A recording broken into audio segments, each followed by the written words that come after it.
哎呀，行開先啦！你出去食飯啦！好啊，去食飯啦！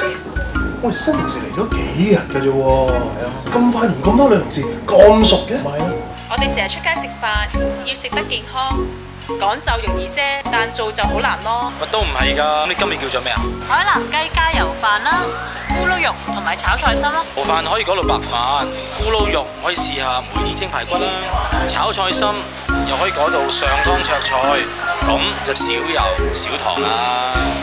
食飯咧其實可以少啲汁，又或者分享咯。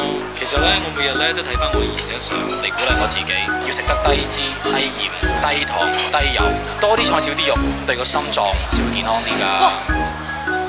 你睇下，一個人嘅魅力係由裡面嘅健康散發出嚟㗎。你睇下你。